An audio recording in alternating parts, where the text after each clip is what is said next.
partamos presentándonos. Pues ya yo primero le voy a dejar la palabra a Felipe Berrío. Hago así para el lado porque mi pantalla está al lado, no sé, pero esto se mueve. Esta es la versión no eclesial de Felipe Berrío, ¿no? Es la némesis la versión laica, antijesuítica del nombre. Y para que se presente, y les cuento porque Felipe se integró al equipo del grupo de trabajo, bueno, no solo el grupo de trabajo, sino de todo el proyecto Fondesit como coordinador ejecutivo. ¿Ya? Va a ser mi apoyo permanente y principal, digamos, durante la investigación. Así que, bueno, lo dejo a Felipe que se presente.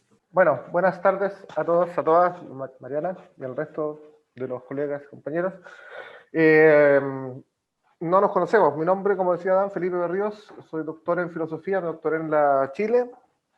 La línea de investigación que desarrollé en los tiempos de mayor trabajo filosófico fueron básicamente Hegel, Marx, Freud, Zizek, Lacan, por lo tanto, estaba metido en esa zona, desde la década del 90 más o menos, cuando todavía no se conocía mucho el debate que traía encima Zizek entre Lacan, Marx y todo eso, ¿no? Después de eso he dedicado a trabajar tanto en filosofía como en educación, y con Adán nos conocemos más o menos desde la década del magíster, como principio del 2000. Antes de que Adán partiera a hacer el doctorado afuera, hemos mantenido harta comunicación, fluida, nos hemos encontrado, después del regreso de él nos encontramos en algunas actividades que estábamos organizando, que yo organizaba con un grupo de filosofía que se llama Otro Siglo, y sacábamos unos seminarios y también una revista.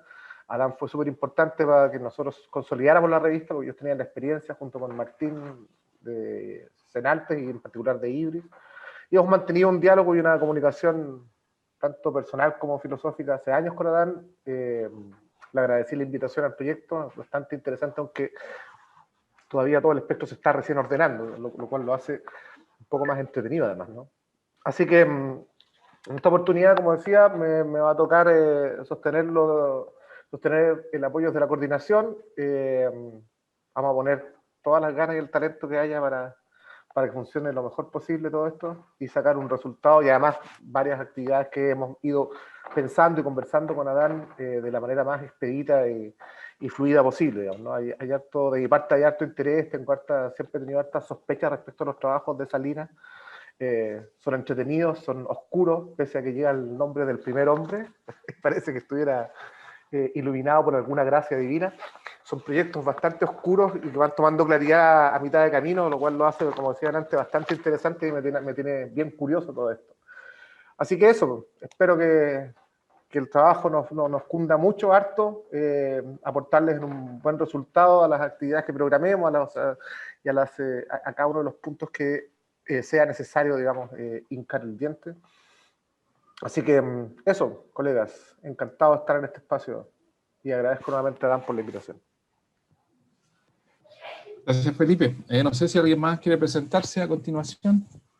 Me presento yo. Mi nombre es Mariana Valdebenito y conozco a Adán desde el 2018 del Magíster en Filosofía Política en USACH, del cual me gradué el año pasado, en septiembre del año pasado. Y básicamente mi investigación de tesis es el motivo de este Fondesit, que es los regímenes de veredicción, y la tesis culminó analizando algunos objetos de veredicción, sobre todo los que tenían que ver con el proceso constitucional y esta ruptura del consentimiento, y ahora con Adán, ya la próxima semana tenemos agendado avanzar en un artículo que vaya desmembrando algunos otros, como es el caso de, bueno, lo voy a contar a Dan ahí, pero de leyes migratorias, que ya era un tema que yo había trabajado, pero desde otra perspectiva lo voy a ahondar desde esta perspectiva del consentimiento y el gobierno. Así que eso, aparte de esto, trabajo en educación, trabajo en Recoleta, y también hago algunas cosas con respecto a feminismo e interseccionalidad talleres, etc. Así que eso. Bueno, mi nombre es Felipe, soy estudiante del doctorado de estudios transdisciplinarios latinoamericanos, y por el año pasado sí, Adán me invitó a ser parte de este grupo, así que estoy pensando hacer una tesis que tiene mucho que ver con los temas que trata el proyecto de Adán y con lo que hiciste tú, Mariana.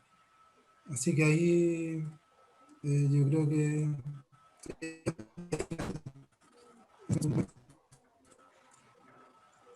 De repente.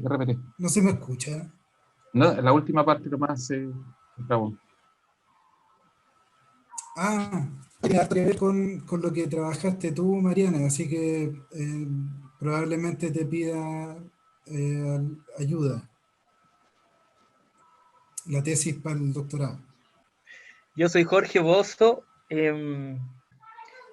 Bueno, yo estoy en el doctorado, estoy en el último año, espero. Estoy devolviendo los pasajes, dado que estoy en un estudio latinoamericano y no puedo ir.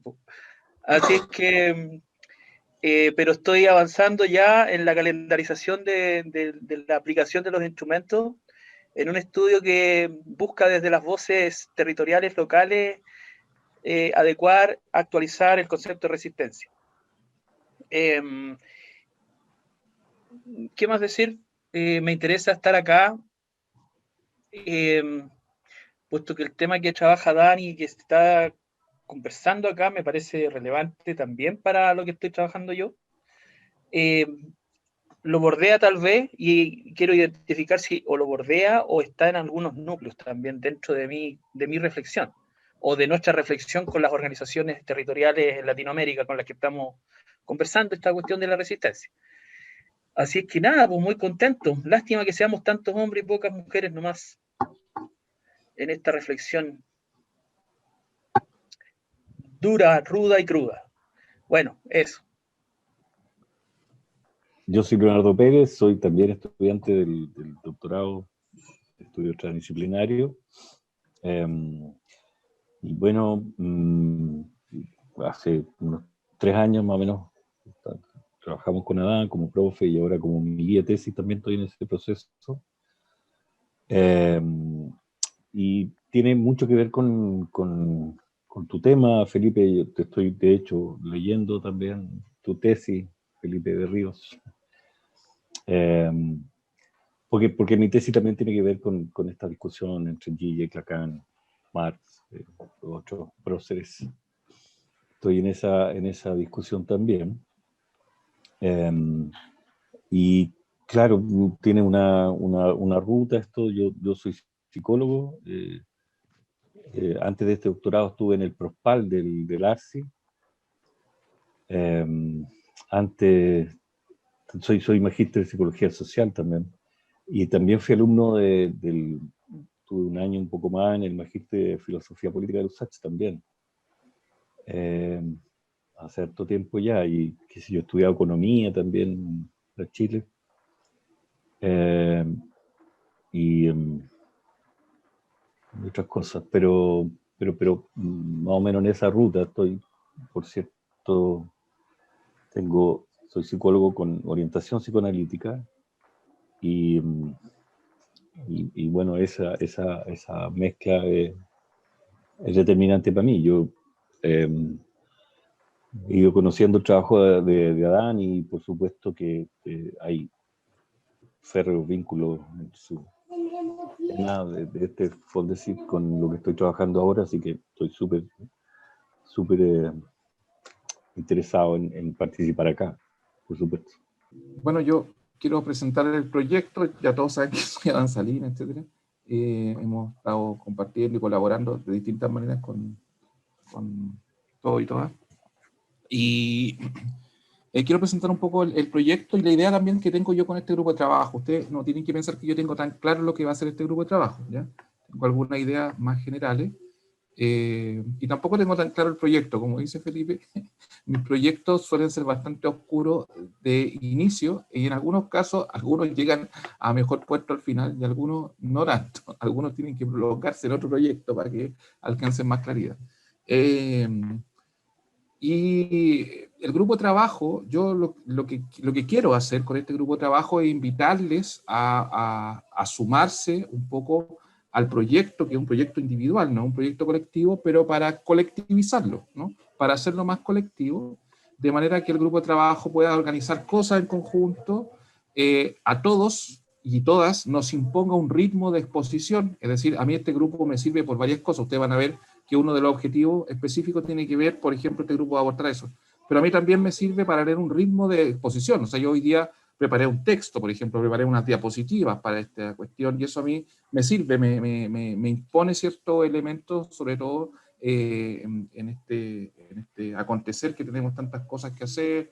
En fin, a mí esa exigencia, ese compromiso también con los compañeros, las compañeras, me permite asegurar, ¿no?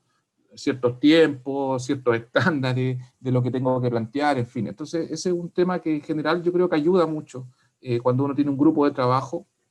Y aquí la idea entonces no es que cada cual exponga sobre el proyecto que propongo yo, sino que cómo las investigaciones que se están haciendo van formalizando para acá. Desde el punto de vista práctico, este proyecto tiene algunas actividades que realizar, algunos talleres, tiene bastantes recursos para traer invitados internacionales, para organizar algunas cuestiones, y yo creo que ahí la idea es que lo aprovechemos también un poco en común. Yo tengo la idea de que hagamos al menos una publicación colectiva, estoy pensando en un libro colectivo, ¿no? En alguno de los años del proyecto, no sé si este primer año, da para eso, pero quizás el segundo, con publicaciones de quienes participamos aquí. Entonces, la idea es colectivizar un poquito el trabajo de investigación, independientemente de que eso vaya a un puerto tan claro o no, ¿ya? Entonces el grupo de trabajo va un poco dejando registro de eso también. Felipe, perdón, va a ser el blog del proyecto, ¿no? Donde yo quiero vincular también los distintos blogs, Jorge ya armó el suyo, los distintos blogs de los que están involucrados en el grupo de trabajo, también para visibilizar un poco las investigaciones y cómo estas van dialogando. Esto también es bien importante, se los digo en términos prácticos, para cuando uno quiere establecer relaciones internacionales con otro grupo, con otra gente, qué sé yo, le manda este vínculo y al tiro la gente se hace un poco un mapa de en qué están, cómo están trabajando, las cosas que están haciendo, en fin, el archivo de investigación que tienen y que están ordenado el asunto. Entonces, una cosa es que sea un poco nebuloso de inicio y otra cosa es que no sea ordenado, ¿no? Entonces, ahí son dos cosas que son un poco diferentes. Entonces, les quería contar eso sobre mi expectativa, sobre lo que le propongo para el grupo de trabajo, pero en realidad la idea es que el grupo de trabajo lo vamos construyendo. Hay cosas que uno las plantea de un modo y que después van resultando un poco de otro, porque la dinámica les va proponiendo otras cuestiones, a veces que son más interesantes o no. Yo por lo menos en todos los procesos colectivos de investigación que he estado, han sido así en la práctica. O sea, uno se propone alguna idea de inicio y después hay otras cuestiones que son las que más agarran forma y van funcionando. Por ejemplo, Felipe habló de Senalten, ¿no? Que fue un proyecto en el que yo me involucré por el año 2007 y que quería hacer una cosa y en realidad lo que más prendió dentro de Senalten fue todo el aspecto editorial, por ejemplo. Que no era nada de los objetivos iniciales, pero que después agarró por ahí, o lo que nos pasó también, por ejemplo, no sé, pues dentro de una serie de núcleos, ideas de trabajo que teníamos casi todos, como desde filosofía muy teórica y qué sé yo, al final lo que agarró mejor consistencia fue un núcleo de trabajo de género, de feminidades y masculinidades, así como en conjunto además. Y nosotros no sabíamos que eso iba a hacer, no era la apuesta inicial de nadie, pero al final fue lo que se armó más interesantemente, por distintas razones. Entonces, yo también pienso que un grupo de trabajo de investigación, claro, es convocado por un proyecto en términos prácticos, eso nos da un cierto piso, no solamente económico, sino formal, pero también nos permite libertad, digamos, de que esto vaya transitando hacia donde vaya funcionando. Y evidentemente esto no es una condena si alguien ve que no es algo suficientemente fructífero, que en realidad está obstaculizando en términos de tiempo o lo que sea, otras dinámicas que podrías ser, bueno, siento así con libertad, así como recibió la invitación de partir. Nosotros no tendremos ningún tipo de represalia explícita, por lo menos, para eso. No, al final yo creo que son cosas que uno tiene que ir testeando también, ¿no? A veces parte un grupo de gente, después se integra otra, también tiene que ir un poco con las dinámicas, gente que termina sus tesis y ya esto no le funciona bien, y al contrario otras que no, y eso. Bueno, entonces eso quería contarle, y dos cosas. Conversé un poco con Felipe, estuvimos conversando ayer harto rato sobre esta reunión y qué sé yo, y conversando también un poco sobre estas cosas, y una conversa bien teórica. Y en realidad modifiqué un poco las cosas que quería plantear hoy día. Entonces traje una pequeña presentación del proyecto para recordar de qué va el proyecto Fondesit, que es el que patrocina y alberga esta cuestión, el paraguas, ¿no? Pero después armé una pequeña presentación que le escribí, que es, por decirlo así, como los fundamentos de esta cuestión, ¿ya? De manera de no entrar, digamos, donde entré el proyecto, que es un aterrizaje muy de especialista, por decirlo así, sino que ingresar un poco en la problematicidad básica de la cuestión. ¿Se ve, cierto? Sí. Ya. Tecnologías del consentimiento político en América Latina. Ustedes saben que este es el nombre del grupo de trabajo, no es el nombre del proyecto. El nombre del proyecto no es tan bueno. Pero sí aquí está. En fin. Quise partir con esta imagen, que es la imagen de la intervención de unos estudiantes de arquitectura el 19 de octubre en Plaza Dignidad, porque creo que grafica muy bien algunos de los aspectos de la cuestión que quiero apuntar con la idea del consentimiento político. Dibujaron en tamaño real un departamento que se vende en Santiago de Chile por algo más de 70 millones de pesos, ¿no? Y aquí se visibilizaba cómo se trata de espacios imposibles de habitar, no obstante su alto precio. Me parece bien interesante porque esto pone un poco en tela de juicio, o se pregunta, sí, o critica cosas que hemos aceptado, ¿no? Cosas que hemos aceptado como naturales en el contexto en el que vivimos. Bueno, el objetivo general del proyecto es explicar el modo en que se aprende el consentimiento político, esta expresión o este concepto, en los trabajos realizados en el enfoque biopolítico gubernamental en su vertiente latinoamericana. Ya esta es la parte, por decirlo así, más concreta. A mí lo que me interesa es un poco el problema del consentimiento político, sobre todo en el neoliberalismo, pero en el contexto del proyecto hay que aterrizar esto dentro de ciertas coordenadas, como esta es una coordenada en la cual yo me manejo bien, ¿no? El enfoque biopolítico gubernamental y particularmente la vertiente latinoamericana no ha sido suficientemente sistematizada. Bueno, me inscribí aquí, ¿no?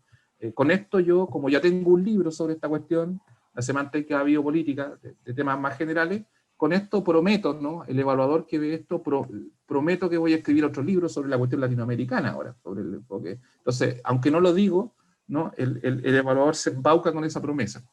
Y eso favorece su buen juicio sobre el proyecto. Son cosas, se las comento, son cosas bien prácticas en el fondo.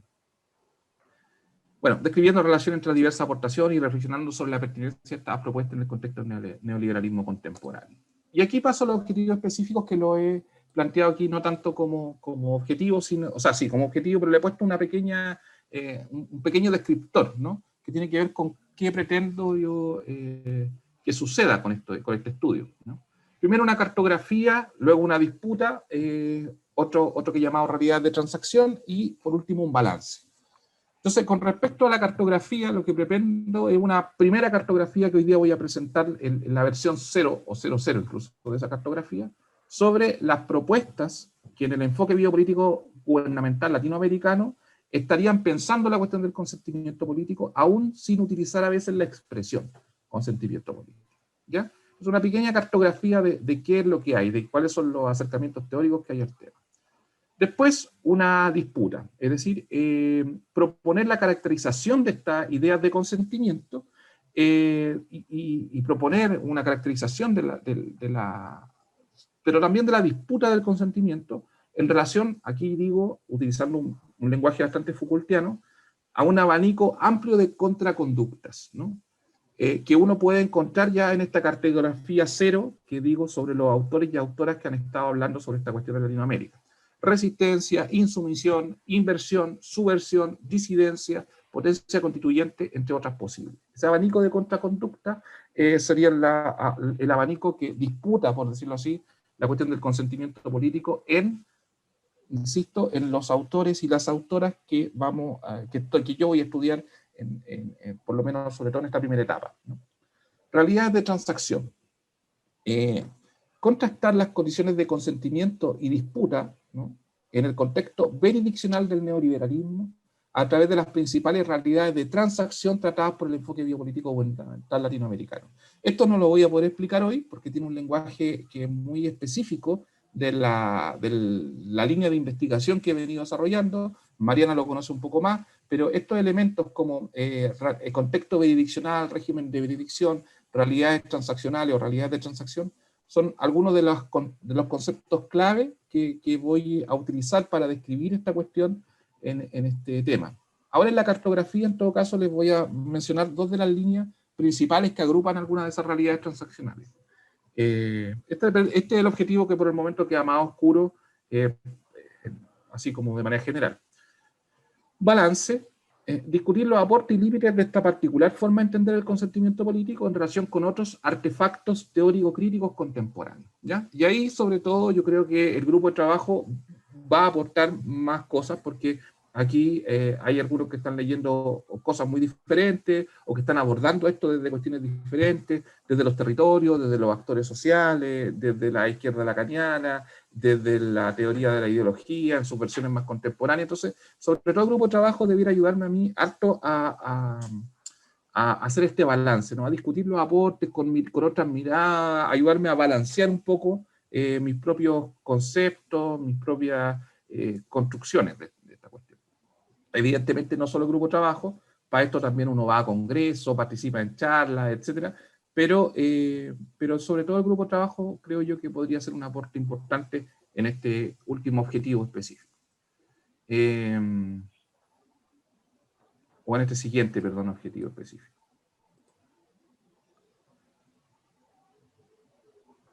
Bueno, estas son algunas imágenes que buscan invitarnos, quisiera mencionar solo la última, ¿no? Esta que está acá, que parece un diagrama bien particular. Me gustan harto a mí estos diagramas. Esta en particular tiene que ver con el proceso de reurbanización en Santiago en el contexto de dictadura y de erradicación de campamentos, ¿no? Estos son desde dónde se llevaron gente y hacia dónde se llevaron gente, y este es uno de los elementos básicos de lo que podríamos considerarnos las bases de intervención neoliberal en la ciudad de Santiago, desde el punto de vista de la segmentación de la población, que es una de las cosas claves de esta cuestión. Bueno, cartografía 0. La cartografía 0 no es la cartografía inicial, la cartografía hipotética con la cual parto el estudio, ¿no? Y que tiene que ver con el primer objetivo específico. Cartografiar quién es la gente que está hablando de este tema, cómo este enfoque se ha ido constituyendo y qué cosas están diciendo, ¿ya? Y aquí tengo 6 puntos, los otros vienen en la diapositiva posterior. Entonces tenemos aquí el primer aspecto de la cartografía, que tiene que ver con el esquema explicativo, ¿no? O sea, ¿qué sería lograr una definición de qué sería el consentimiento político, ¿ya? Y aquí tenemos el tema del consentimiento como condiciones de aceptabilidad, que es una cuestión que ha propuesto Castro Gómez, un poco a la pasada en algunos textos, pero que sus formulaciones son muy interesantes. No sé si él quiere desarrollarlas mucho más, pero a mí me resultan bien interesantes, creo que voy a tomar varias de ellas. Luego el trabajo que he hecho yo con respecto al consentimiento como veridicción, bueno, en el contexto de veridiccional.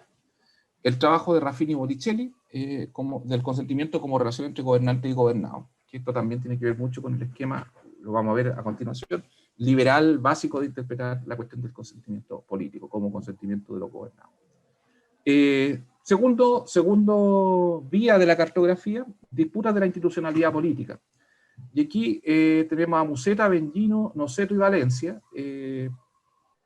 autores y autoras latinoamericanos, todos los que he mencionado. Los primeros, ¿qué pasa con la cuestión del Estado, de la justicia y de lo social a propósito de esta cuestión del enfoque biopolítico gubernamental, ¿no? Cómo se acercan a disputar o no disputar las instituciones políticas del Estado desde esta perspectiva. Hay algunos que en este sentido son mucho más audaces, ¿no? Como Benigno. Yo creo que Benigno piensa un Foucault peronista, ¿no? Entonces Benigno es de los más audaces en la disputa de la institucionalidad política, y otros menos, ¿no? Tercer punto, límites del consentimiento. Y es decir, así como yo he articulado la cuestión del consentimiento político como un eje clave para entender las relaciones de gobierno, desde este enfoque, hay algunos elementos que hay que tomar en cuenta, que ya se han formulado como crítica, ¿no?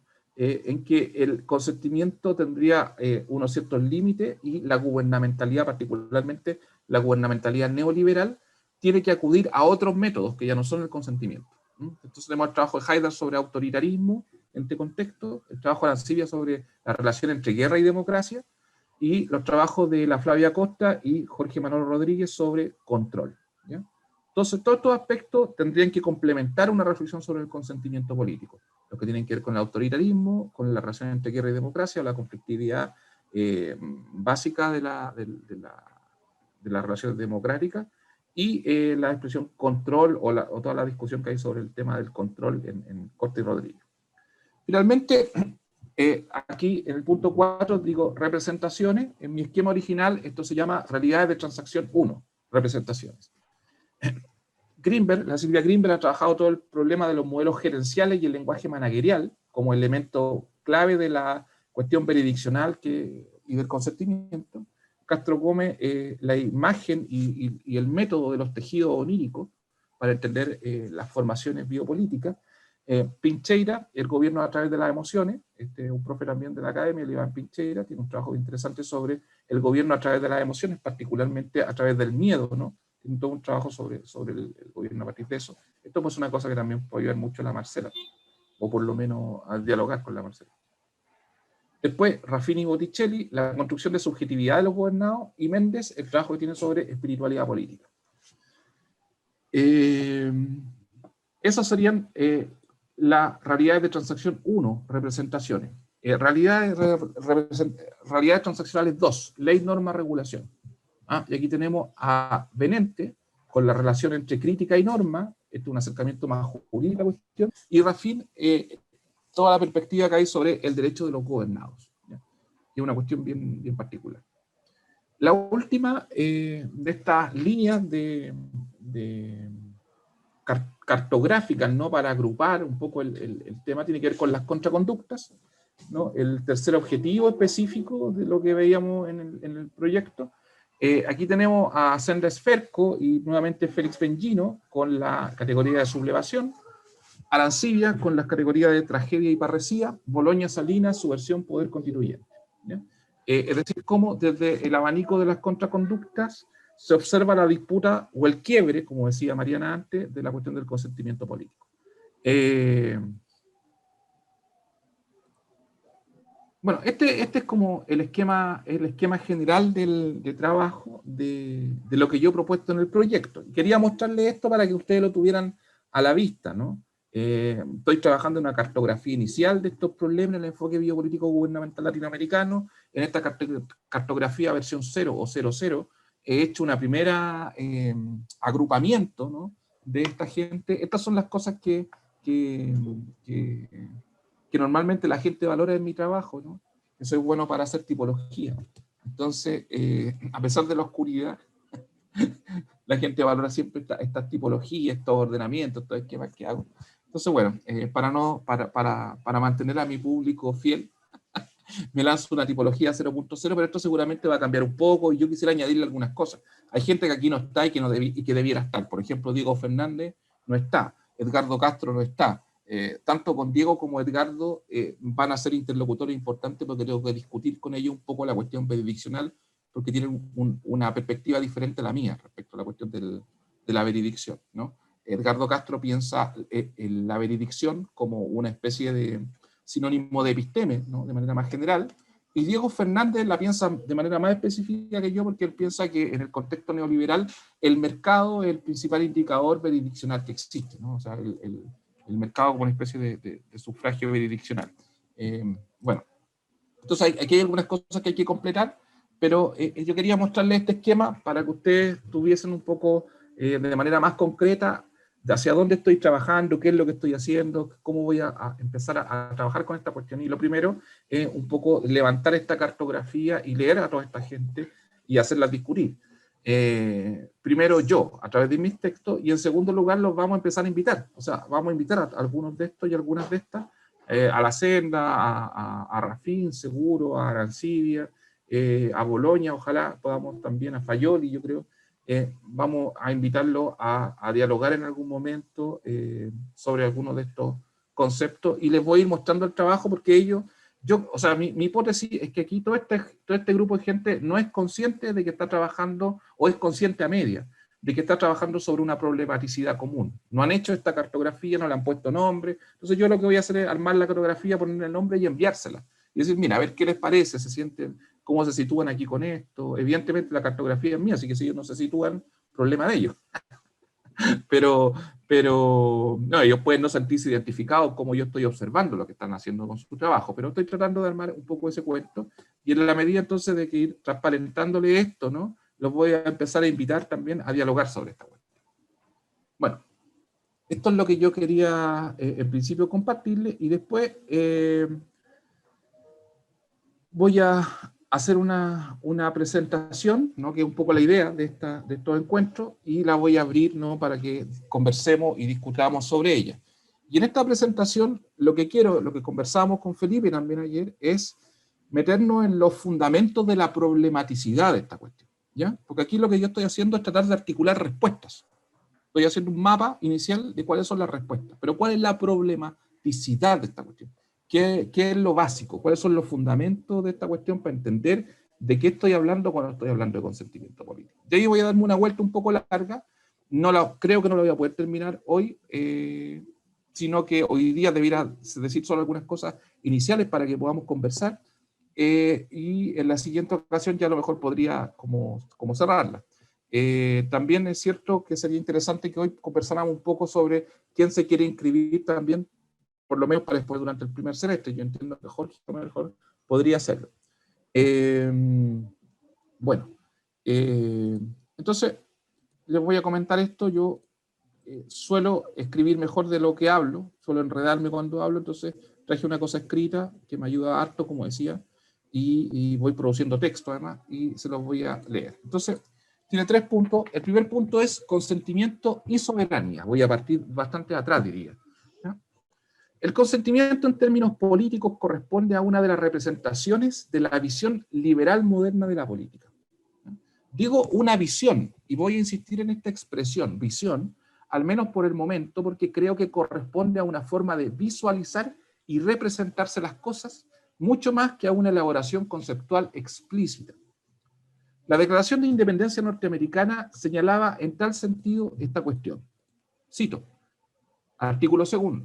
Sostenemos como evidentes en sí mismas estas verdades, que todos los hombres son creados iguales, que son dotados por su creador de ciertos derechos inalienables, que entre estos están la vida, la libertad y la búsqueda de la felicidad, que para garantizar estos derechos se instituyen entre los hombres los gobiernos, que derivan sus poderes legítimos del consentimiento de los gobernados.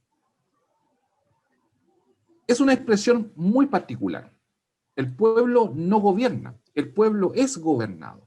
Esta imagen liberal del gobierno, que reemplazó la imagen más tradicional de la soberanía como condición del soberano, busca expresar la legitimidad de que unos gobiernen a otros.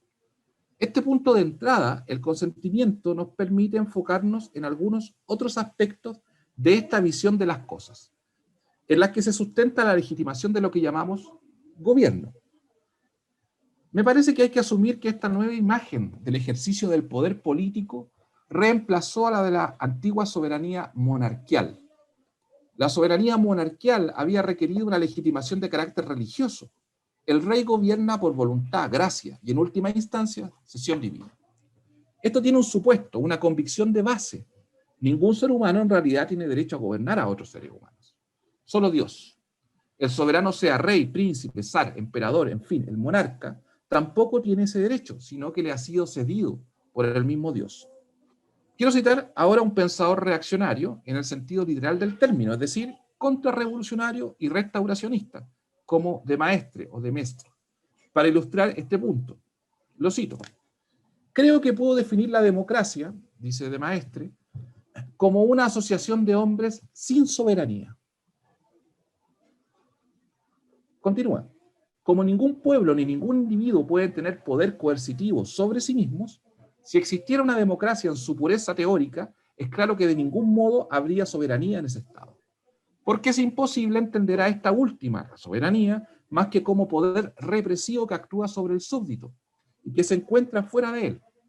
De aquí se deriva que esta palabra súbdito, que es un término relativo, sea extraña a las repúblicas, porque de ninguna manera hay soberano propiamente dicho en una república. Y no puede haber súbdito sin soberano, como no puede haber hijo sin padre. La soberanía nace en el momento en que el soberano comienza a no ser todo el pueblo, y que se fortalece en la medida en que menos es todo el pueblo.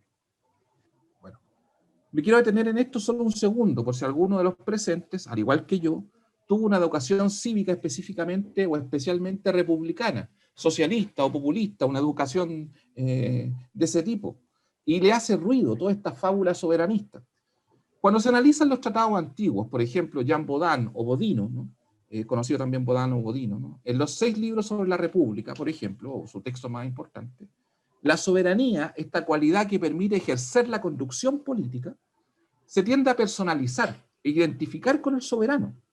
Es poco a poco, y en un camino para nada corto, que una serie de autores van a despersonalizar esta cualidad abstracta, que era la base de legitimación del poder. Nahuel se ríe del poder.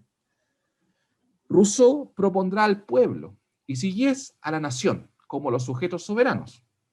Ahora se entiende mejor quizás las palabras de Maestre, en que la democracia no tendría soberanía, y que el pueblo no puede ser soberano. También de Maestre nos informa sobre la fuerza y la coerción.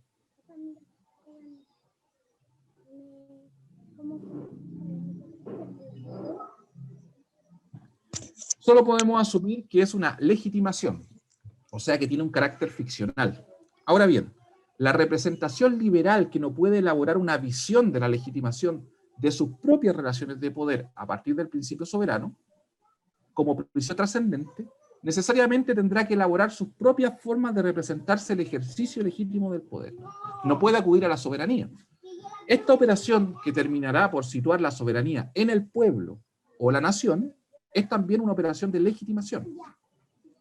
Entonces, si el nuevo soberano es el pueblo o la nación, o cualquier otro sujeto ficcional o narrativo que se quiera, pero este sujeto es soberano, y reside en este nuevo sujeto la representación de la soberanía, entonces solamente puede asumirse que unos gobiernan y otros no, porque esos unos gobiernan con el consentimiento de esos otros.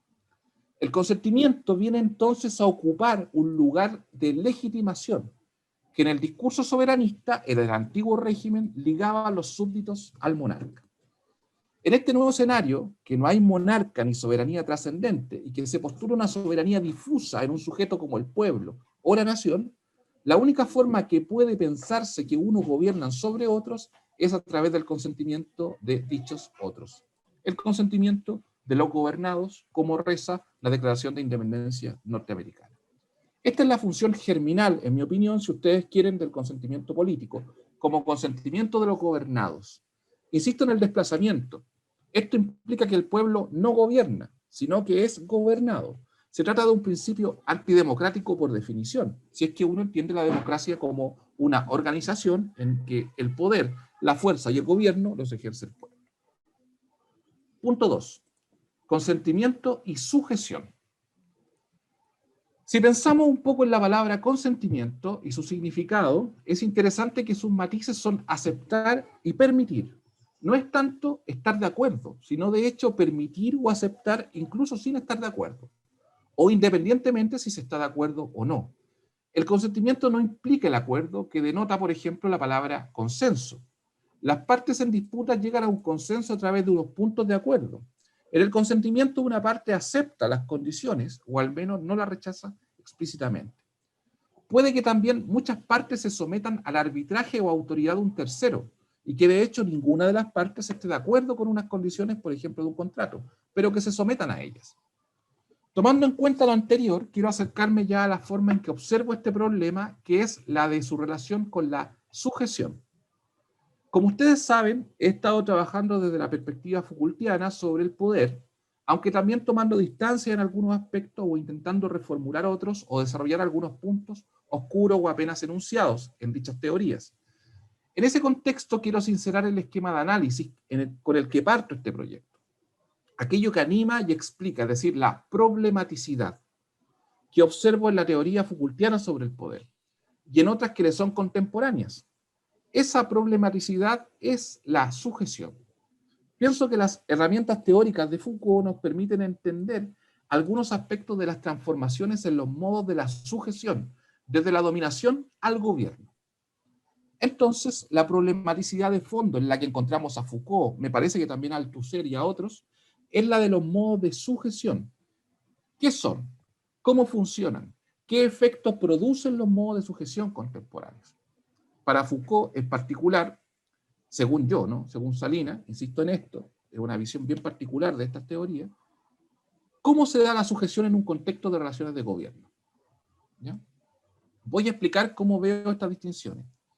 La sujeción puede entenderse de dos maneras: la forma en que se está sujeto a través de ciertas estrategias y técnicas, y la forma en que uno se experimenta como subjetividad. Lo primero y lo segundo forman parte, en todo caso, de los modos de sujeción. En un contexto de dominación, la sujeción puede apreciarse desde la forma de la propiedad. En su modo más radical, esto es la esclavitud. Unos seres humanos pertenecen a otros. El dominus, el señor, es un patriarca al que pertenecen estos seres. Esto tiene una doble raíz. Por una parte, la dominación doméstica del pater familias, al que pertenecen los integrantes de la familia, mujer, hijos, esclavos. Todos están sujetos al pater familias. Los grados de sujeción son diversos. En cualquier caso, los hijos varones, al menos algunos de ellos, pueden llegar a emanciparse, e incluso es esperable que así sea. Las hijas pueden pasar a estar sujetas a otro pater familias. Esta es una de las raíces que configura el modelo de dominación política, me parece, la dominación patriarcal. Por otro lado, tenemos la dominación soberana, que los súbditos están sujetos a un soberano. Como saben, la legitimación de este tipo ha sido fundamentalmente religiosa, en cuanto a apelación a una narrativa que legitime los procesos políticos. Esto lo encontramos en la teoría de la cesión divina del poder, en el contexto del cristianismo de la tarda antigüedad. Y desde ahí para adelante, pero se encontraba ya antes que eso del cristianismo, en Israel y en Egipto, con modos muy cercanos a cómo aparece inicialmente en el cristianismo. Y hasta cierto punto se puede encontrar entre los incas y probablemente entre otras culturas y civilizaciones. Quizás puede ser un aspecto interesante a explorar en la medida que la explicación mainstream tiende a identificar casi exclusivamente la legitimación religiosa del poder político con cierta teología cristiana monarquial. No puedo quedarme aquí ahora. Retomo, la dominación es un modo de sujeción antiguo que tiene, en mi opinión, base en una concepción de propiedad y pertenencia de unos a otros. Y esta forma de sujeción es la que entró en crisis con las transformaciones políticas modernas, pues evidentemente las narraciones que la legitiman no pueden sostenerse. Entiendo que el trabajo de Michel Foucault en este contexto comienza precisamente en el punto en que el antiguo régimen, es decir, las formas de dominación política tradicional, han dado paso a otras formas de organización política en la que los modos de sujeción son ahora diferentes. El conjunto de las grandes revoluciones políticas de la modernidad ha transformado los modos de sujeción. Esto no quiere decir que la dominación haya dejado de existir, tal como yo lo veo al menos. Lo que quiere decir es que los elementos de dominación juegan un papel diferente en unas modalidades políticas diferentes. Creo que Foucault propuso una forma general en este sentido, la forma gobierno. Y en esta nueva forma de sujeción proliferan técnicas y tecnologías nuevas, las conocidas tecnologías disciplinarias, gubernamentales, biopolíticas, securitarias, en fin. Esto yo lo planteo yo. Creo que en la cuestión de la sujeción, la gran transformación es la de la dominación al gobierno. Pero esto no elimina la sujeción, sino que cambia las coordenadas del problema. El asunto general ya no es la legitimidad del soberano, sino la legitimidad de que unos sean gobernados por otros. O si ustedes quieren, la legitimidad de que la división misma entre gobernantes y gobernados sea aceptable. El consentimiento entonces no existe. No es una cosa, es una palanca de legitimación. Pero en sociedades que no pueden gobernarse por el uso permanente de la fuerza, es necesario crear las condiciones de gobierno, es decir, de que unos acepten su condición de gobernados. Esta es, como decía antes, la condición germinal, la función primigenia del consentimiento. Creo que aquí hay que insertar el análisis de las tecnologías disciplinarias, tecnologías biopolíticas, tecnologías securitarias y cualquier otra. En las formas políticas modernas, si bien se ha modificado de manera general la institucionalidad política, o dicho de otro modo, las repúblicas modernas, si bien han dejado atrás la forma general del antiguo régimen, ellas no han eliminado la sujeción, sino que al contrario, han consagrado en la práctica una división entre gobernantes y gobernados. Y la sujeción ahora se efectúa privilegiadamente a través de tecnologías diferentes a las del castigo o uso de la fuerza. Ahí tenemos las tecnologías disciplinarias, que son conocidas de sobra, sus relaciones con los reglamentos, con la conducta individual, su capacidad de formación de una subjetividad normalizada y administrable. Pero tenemos también estas tecnologías securitarias, que introducen formas de administración de libertad individual, ampliando el rango de acción, pero generando una regulación de los efectos de conjunto. En fin, no puedo explicar aquí todo esto, pero es el momento de hacerse una pregunta clave, a la luz de lo anterior. ¿Cómo es posible que sigan siendo legítimas las relaciones de gobierno, es decir, la división entre gobernantes y gobernados, en un contexto político que supone la libertad de los individuos como una de las bases de la emancipación del antiguo régimen? Aquí creo que vamos viendo el papel que juega el consentimiento político en esta estructura de legitimación. ¿Cómo se logra que los sujetos asuman como propios o incluso persigan objetivos para su conducta que les son en realidad externos? Quiero comentar a propósito de esto una que me parece caracterización muy interesante de Santiago Castro Gómez, el profesor colombiano. Lo cito: no se trata simplemente de dominar a otros por la fuerza, sino de dirigir su conducta de un modo eficaz y con su consentimiento, lo cual presupone necesariamente la libertad de aquellos que deben ser gobernados. Lo que fascina a Foucault es el modo en que el liberalismo y el neoliberalismo son capaces de crear un ethos, unas condiciones de aceptabilidad en que los sujetos se experimentan a sí mismos como libres, aunque los objetivos de su conducta sean puestos por otros. Aquí tenemos que aquella función primigenia del consentimiento, es decir, aceptar la división entre gobernantes y gobernados, es solo una expresión rústica y germinal. La sujeción es una cuestión que se relaciona con la gobernabilidad, es decir, con la administración eficaz de los gobernados para alcanzar los fines de los gobernantes. Me parece que esto último es algo difícil de establecer. ¿Qué serían los fines de los gobernantes? Y que no hay que dar por sentado cuáles serían dichos fines. Pienso que aquí hay elementos de interés, privilegios, racionalidades, pero también no pocos sinsentidos e irracionalidades. En todo caso, este tema lo postergo por el momento. Tercer y último punto: gubernamentalidad y consentimiento. Desde hace unos 40 años se ha venido desarrollando un cúmulo de trabajos en torno a las nociones de biopoder, biopolítica y gubernamentalidad que Foucault utiliza y explica de modo inicial en sus cursos de la segunda mitad de la década del 70. Las propuestas vertidas en estos cursos generan una serie de transformaciones o desplazamientos en el trabajo anterior del teórico francés. Me parece que uno de esos pasos o transformaciones refiere directamente al papel que juega la libertad en las relaciones de poder, lo que abre un abanico importante de problemas que en cierta medida van a ser tematizados en los cursos a partir de 1980, pero solo en cierta medida. El paso hacia relaciones de gobierno implica una relación entre gobernantes y gobernados, relación que puede describirse de manera positiva como juego estratégico de libertades y de manera negativa como sujeción. En dicho juego estratégico emerge una condición articulante del gobierno que es precisamente lo que aquí llamamos consentimiento, recogiendo una expresión utilizada por el propio Foucault, aunque de manera casual y casi anecdótica, retomada en todo caso en algunas propuestas posteriores, particularmente me parece en la variante latinoamericana del enfoque, aunque sin un desarrollo sistemático. En tal sentido, para el propio Foucault, el problema se plantea mucho más recurrente bajo la expresión gobierno de la conducta. Esta va a ser una expresión mucho más recurrente en Foucault que la del consentimiento, que, como digo, utiliza sobre todo de manera anecdótica. En la vertiente anglosajona del enfoque, esto se ha mirado fundamentalmente como gobierno de sí mismo, desplazamiento de la cuestión de las relaciones entre gobernantes y gobernados a unas politics itself. Hago alusión al texto de Rawls, publicado en castellano en 2007. Mientras que en la recepción italiana se trata de un tema llamativamente ausente. Mientras que una biopolítica disciplinaria puede funcionar preferentemente por medio de la normación, coacción y de imposición externa, la relación gubernamental con la conducta resulta mucho más compleja.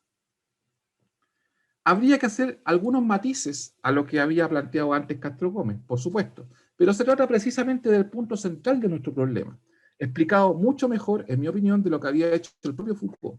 El consentimiento aparece como un aspecto clave de unas tecnologías de poder que dirigen la conducta de los individuos a través de unas condiciones de aceptabilidad construidas socialmente o como políticas sobre la población. La cuestión del consentimiento y del gobierno de la conducta quedan explícitamente unidas. Botticelli argumenta en el mismo sentido, pero con unos elementos algo diferentes. Cito a Botticelli: los objetivos gubernamentales ya no se agotarán dentro de los límites estatales, sino que se extenderán hacia un ámbito de exterioridad surgido a partir del consentimiento de los gobernados. Desde esta perspectiva, la sociedad civil no funciona como un espacio de resistencia frente a los imperativos del soberano, sino como un campo de intervención producido por una nueva y más sutil tecnología de gobierno. Nuevamente aparece esta descripción de una tecnología de poder más sutil, menos evidente, pero que actúa o interviene a partir de unos objetivos externos de carácter expansivo. Hay que decir a favor de Botticelli que en otros momentos argumenta las condiciones de resistencia que se producen. De modo que la sociedad civil es un campo de intervención, pero también de disputa. Este rasgo de disputa suele ser más notorio en las elaboraciones latinoamericanas que en otras claves de lectura del problema biopolítica de otras latitudes. De todos modos, el campo de la sociedad civil aparece aquí no como el lugar cálido frente al monstruo frío del Estado, cuestión cara al neoliberalismo, sino cuestión en la que Foucault también insiste, sino como un espacio de intervención de esta particular tecnología gubernamental de poder. En un trabajo anterior contextualizo esto en un marco crítico más general, el análisis del consentimiento en la discusión ideológica. De modo que contrasto la idea de consentimiento en la analítica tecnológica del poder con las ideas de sujeción y veredicción. Respecto a lo primero, tendremos una propuesta similar a las dos anteriores, situando el consentimiento en relación a los procesos de sujeción y subjetivación, como ya he dicho antes. Con respecto a lo segundo, apuesto por situar el consentimiento en el ámbito de los regímenes de veredicción como complemento al análisis ideológico. Cito un trabajo anterior propio. Los regímenes de veredicción no implican de manera necesaria que no existan elementos ideológicos, sino que añaden unos objetos mucho más sofisticados en la relación del sujeto con la verdad y en consecuencia la relación entre consentimiento y gobierno.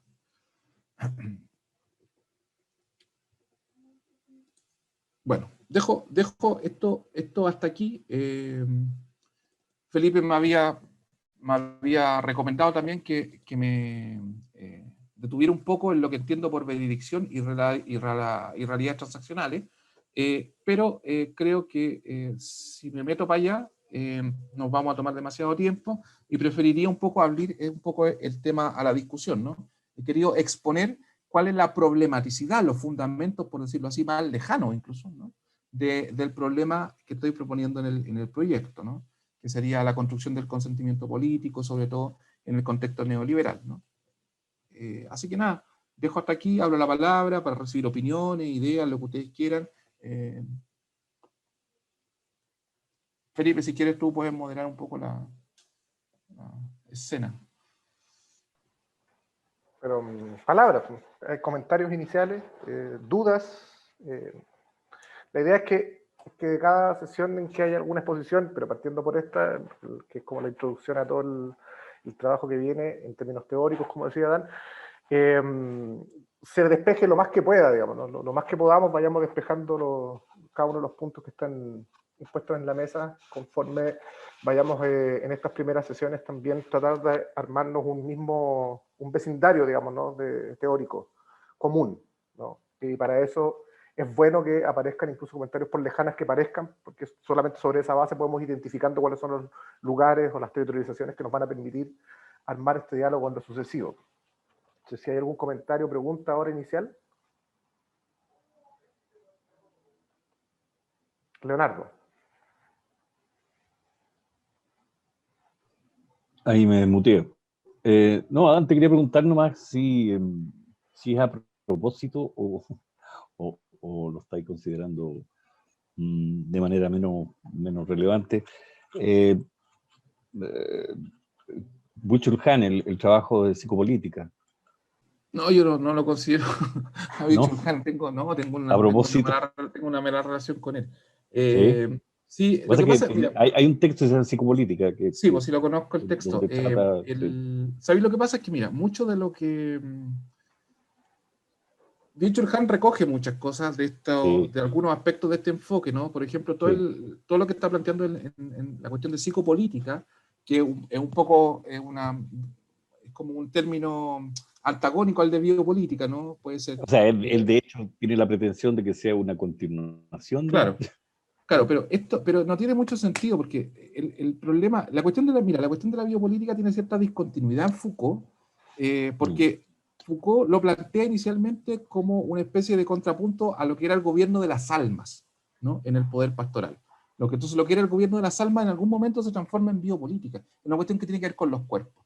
Pero después, curiosamente, a partir de los cursos del 80, vuelve sobre la cuestión del gobierno de sí, ¿no? Del gobierno de la conducta. Y todo esto está muy desarrollado en la parte anglosajona del enfoque, ¿no? En los estudios sobre gubernamentalidad, todo esto está muy desarrollado. Yo creo que el principal autor ahí es Nicholas Rose, y lo tiene muy trabajado. Entonces, en realidad, meterme a Byung-Chul Han, esta cosa, yo siento que lo agarró un poco de lado la pelota, ¿no? Y entonces le pegó un poco chifleado. Cuando hay bases para pensarlo sin necesidad de hacer ese gesto, porque está en todo este trabajo de los estudios sobre gubernamentalidad anglosajón está bastante desarrollado, toda esta parte de un gobierno de sí mismo, ¿no? Este Politics Itself, que yo te decía, creo que se tradujo como políticas de la vida, me parece. Es un texto que ya está bastante condensado en esa cuestión. Pero por otro lado, lo que sí es cierto es que la cuestión biopolítica genera como una interrupción ahí en la cuestión Foucaultiana, porque mete esta cuestión del gobierno de los cuerpos entre el año 73 y 74, que es la época, por decirlo así, donde Foucault está utilizando más categorías marxistas, está utilizando en esa época más categorías cercanas al proyecto de la crítica de la economía política, y mete la cuestión de la biopolítica en ese contexto. Pero luego empieza, yo creo, esta es mi interpretación del asunto, a deslindar dos proyectos diferentes. El proyecto de una genealogía del gobierno y de una historia de la gubernamentalidad. El de la historia de la gubernamentalidad es del que yo he hablado ahora. Es decir, propone en los cursos del 76 al 78 una historia de la gubernamentalización del Estado. Es decir, cómo el Estado llegó a ser una cosa que era diferente, ¿no? Llegó a gubernamentalizarse, a incorporar en su ADN una tecnología de poder gubernamental que es propia del liberalismo en términos políticos. Pero en los cursos del 80 para adelante se mete ya, no creo yo, en una historia de la gubernamentalidad, sino en una genealogía del gobierno. Y se empieza a preguntar cómo esta tecnología política que entra al Estado a partir del liberalismo fue engendrada mucho antes, no en la esfera política, sino en la esfera de relaciones sociales, interpersonales, de otro tipo de institucionalidades. En el poder pastoral, en la experiencia del monacato, por ejemplo, en las reglas monacales, en la relación entre maestro y discípulo, y llega hasta las escuelas post-aristotélicas, filosóficas, ¿no? Pero esto no es exactamente una historia de la gubernamentalidad, porque no es el momento en que esto pasa a la esfera política, sino cómo estas tecnologías de poder se desarrollaron en otras esferas, ¿no? Sobre todo en el monacato, y estas esferas prepararon, por decirlo así, algo así, este poder pastoral, que no era un poder político en el sentido institucional del Estado, prepararon el humus para que en algún momento las grandes revoluciones políticas modernas tomaran la forma de gobierno, que ya existía, ¿no? Pero existía como en otra esfera, y la instalaran en el Estado, ¿no? Y ahí están las relaciones de discipulado, de maestro-discípulo, sobre todo la cuestión monacal, el papel de la confesión, por ejemplo, el papel de las reglas monacales, todo ese aspecto que Foucault va a trabajar entre el año 80 y 84, yo creo, este mote se lo pongo yo, responde a una genealogía del gobierno, ¿ya? Mientras que lo que hay entre el 76 y el 79 es propiamente una historia de la gubernamentalidad. Bueno, con sus luces y con sus sombras, porque hay algunos de los análisis ahí que no están tan buenos como otros, pero en esos años lo que Foucault pretende es tratar de mostrar la historia de la gubernamentalización del Estado. O sea, como un Estado soberano pasa a ser un Estado gubernamental, que es lo que permite el neoliberalismo, ¿no? Y el neoliberalismo lo exacerba. Esa es un poco la lógica que yo lo veo, ¿ya? Total, sí, a mí lo que me parece que podría ser de algún modo interesante, yo no soy hincha del chino, digamos, que es coreano, digamos, claro, sino que tiene que ver con... Menos mal que no vino Trujillo hoy día. Sí, claro. Tiene que ver con que una parte de su trabajo, porque no lo he visto y no sé si tú tenías alguna referencia, claro, yo estoy en el ámbito, yo sigo haciendo clínica, tú sabes, y tiene que ver con la construcción de una psicología institucional que empieza a fortalecerse en los 90, en Latinoamérica en general, en Chile sobre todo, que tiene algunas cuestiones que plantea Churkheim, respecto de esta lógica de alfabetización emocional en la que entró la psicología institucional a partir de los 90 y que se ha condensado y se ha convertido en una cuestión estructural hoy día, y la relación de eso con el consentimiento. O sea, hay una manipulación, por cierto, de esa fórmula, de la alfabetización emocional de los sujetos, de sujetos libres, digamos, que lo que deben es alfabetizarse emocionalmente, que en el fondo es una forma de instalar un discurso, más bien, ¿no? Sí. Yo creo que esa parte tiene... Esa parte está pensando en el consentimiento. Interesante, sí, esa parte está bien interesante. Lo que pasa es que yo ahí lo observo en relación, por ejemplo, con otros trabajos más relacionados con el enfoque que están más, como que hace, por ejemplo, toda esa parte ha sido desarrollada bajo la noción de etopolítica en la vertiente anglosajona, ¿no? Después, por ejemplo, el Pablo Méndez, dentro del enfoque latinoamericano, junto con otra gente, habla de espiritualidad política, para entrar un poco en esa línea. Y a mí me gusta harto una expresión que me robé por ahí de otro coreano, que no me acuerdo ahora el nombre, pero la dijo seguramente en coreano, yo la vi en inglés, así que en castellano es mía, ¿no? Que tiene que ver con la ingeniería moral de la desigualdad. Y son tres también elementos que podrían funcionar, pero que tienen que ver con lo que tú estás diciendo, que a mí, por eso digo, yo no me he acercado a Byung-Chul porque yo, así como que su lectura me empieza a tirar para afuera. Pero sí me parece, por ejemplo, que es un aspecto interesante a reponer, porque para Foucault fue una especie como de salto, ¿no? Y no se resolvió bien. Y después está esta cuestión, como te digo, de la etopolítica, que trabajan harto toda esta gente de los anglosajones, del estudio de gubernamentalidad, la cuestión de la espiritualidad política y la cuestión de la ingeniería moral de la desigualdad. A mí esta última parte me gusta mucho. Yo he trabajado un poquito, no he publicado nunca un texto sobre esto, pero tengo algunos apuntes, porque a mí me ha interesado mucho las relaciones que hay, por ejemplo, entre las concepciones morales y todo este nuevo panteón de éticas y de virtudes éticas que se propone al sujeto, ¿no? La Val y Dardot, por ejemplo, no me acordé, hablan de la clínica del neosujeto, que también es interesante para esta cuestión también.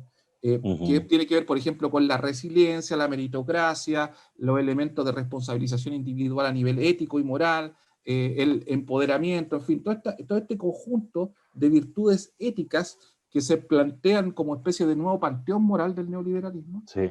Yo lo que he hecho es tratar de hacer una comparativa, por ejemplo, con la moral del ordoliberalismo alemán, que es una Ajá. moral mucho más conservadora, más cercana a lo que aquí es la UDI, ¿no?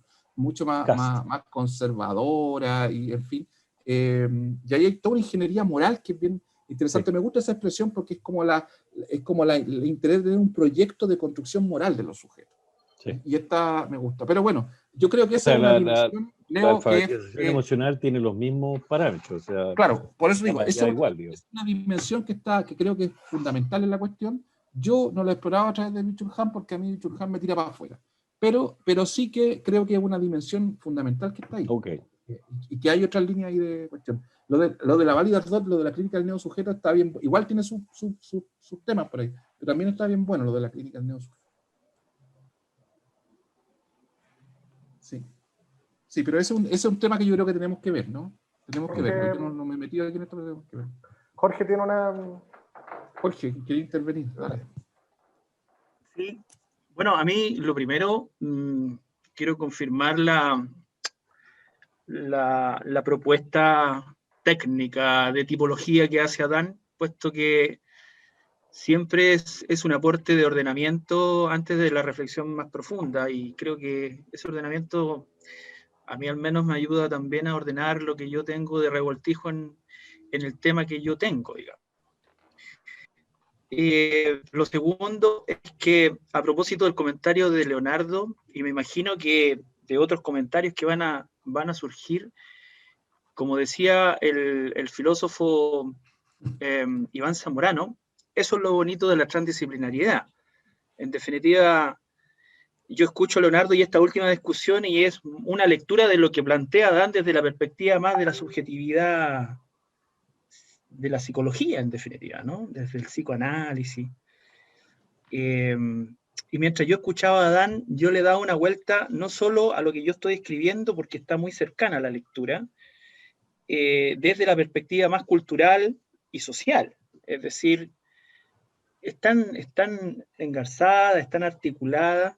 Yo no voy a hablar de autores porque no recuerdo mucho los autores, yo sé que tengo que recordarlos, pero por ahora solamente voy a verborrear algunos comentarios que me surgen respecto de lo que plantea Adán.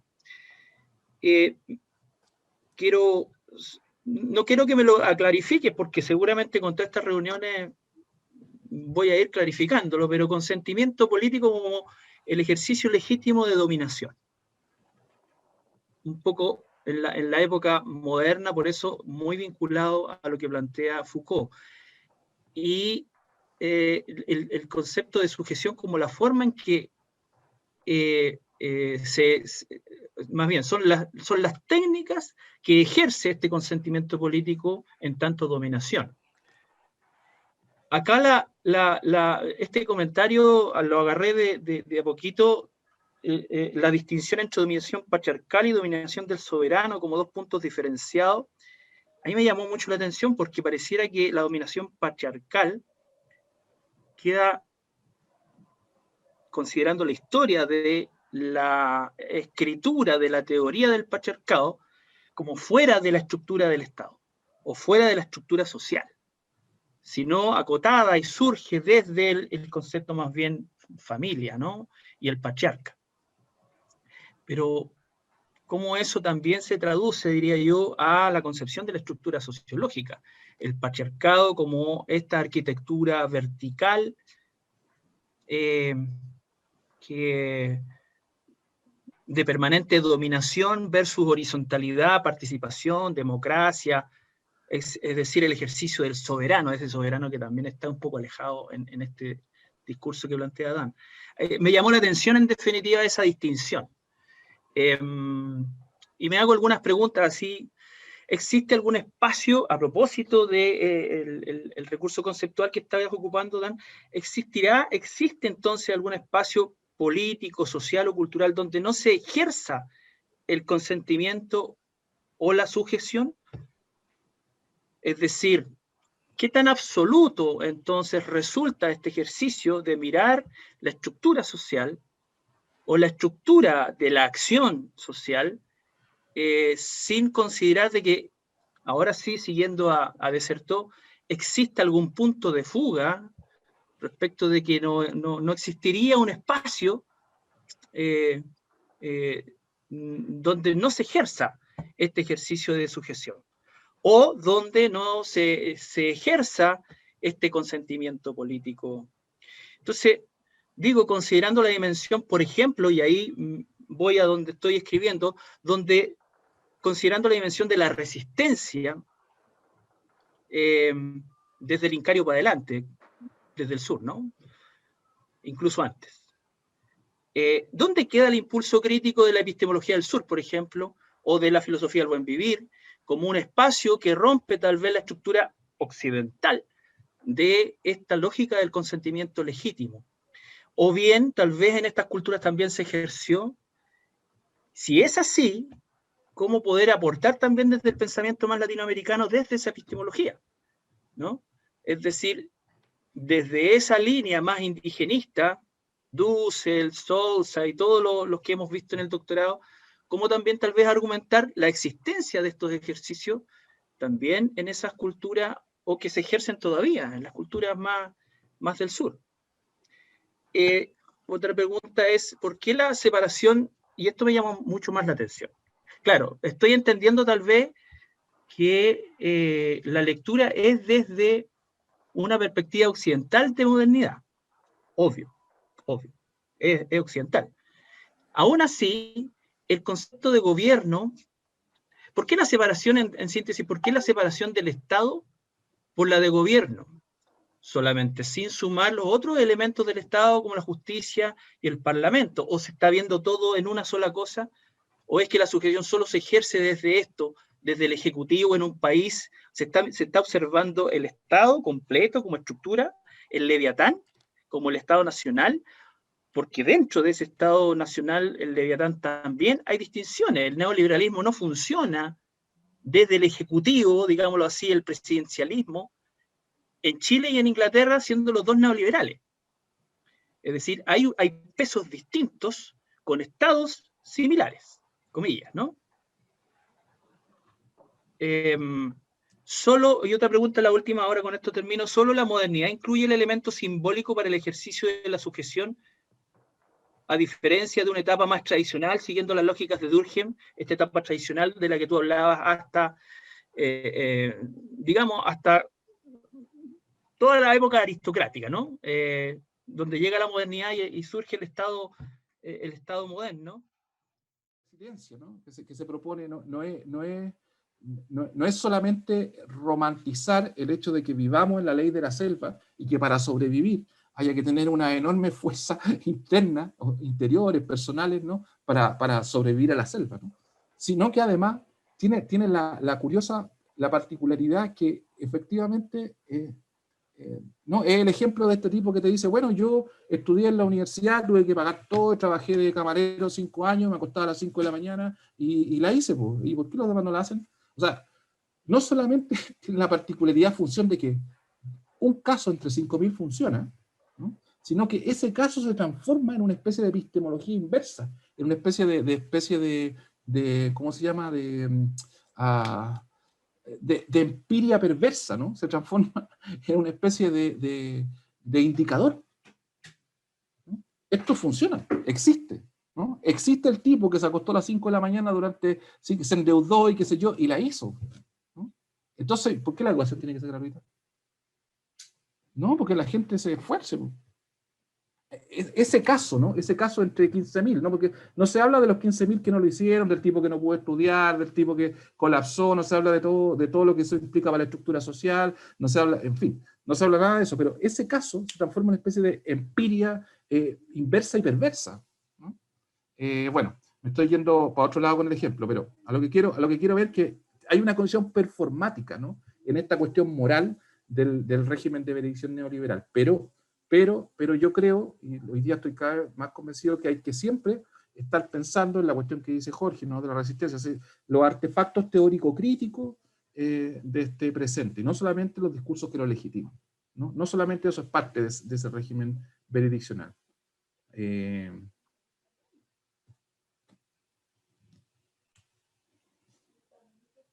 no sé, mira, vamos construyendo yo creo un poco las categorías, por lo menos yo creo que se va entendiendo un poco las categorías básicas de por dónde voy planteando esta cuestión y a ver si nos va un poco haciendo sentido.